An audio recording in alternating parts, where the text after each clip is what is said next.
होने चाहिए। अगर तुम ऐसा नहीं करोगे तो मेरा मरा हुआ मुंह देखोगे तुम। मॉम, मैं अनाया से शादी नहीं करूंगा, मैं बता चुका हूं आपको। कोई भी नहीं आया उस घर से मुझे लेने के लिए। भी आ जाता मैं चली जाती। कोई नहीं है। तुम वाकई में रजा के अलावा कोई मेरी जागीर नहीं हो, लेकिन औलाद जरूर हो।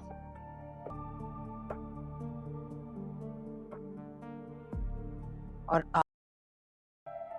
वो औलाद जिसके लिए मैंने बहुत कुर्बानियां दी हैं, आज मैं अपना सिला मांग रही हूं। पकड़ो कागजात और सुबह तक उसे ये कागजात भिजवाओ तलाक के।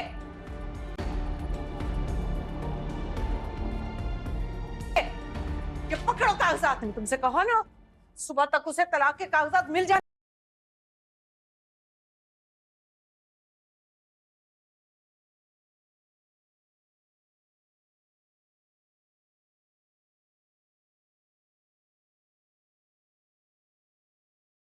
जी तो दोस्तों, अली जो है वो बहुत ज़्यादा ब्लैकमेल हो जाता है अपनी माँ के हाथों, और वो अनाया के साथ बैठकर उसके साथ तस्वीरें खिंचवा लेता है, जिस पर जहारा बेगम जो है बहुत ज़्यादा खुश हो जाती हैं कि अली जो है वो उनकी बात मान गया है और अली अनाया से ही शादी करने को तैयार है।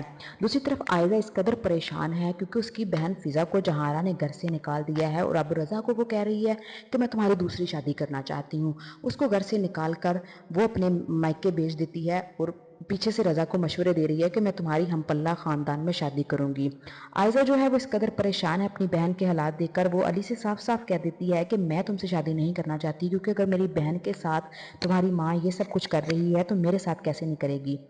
तो जहारा दूसरी तरफ अपने अली बेटे को भी समझाती है कि तुम जिससे भी शादी करना चाहती हो मैं उसके साथ नहीं होने दूंगी, तुम्हारी शादी जो है वो अनाया के साथ ही होगी।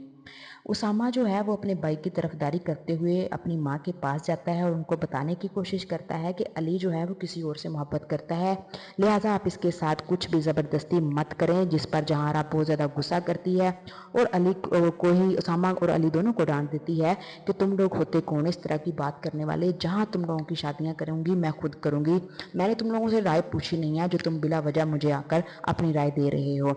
दूसरी तरफ जो अमीर नुमान हैं वो भी इस बात से परेशान है कि उनकी बीवी बहुत ज़्यादा खुदसर है और उसको कोई भी समझाने वाला नहीं है।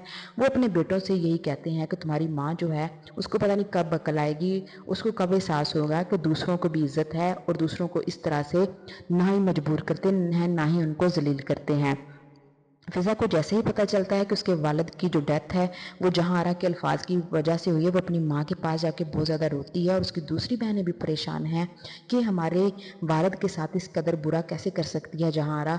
और दूसरी बहनें जो हैं इसी वजह से आयज़ा जो है वो अली को इनकार भी कर देती है कि अगर वो अब अपनी माँ को नहीं समझा सकता तो कब समझाएगा।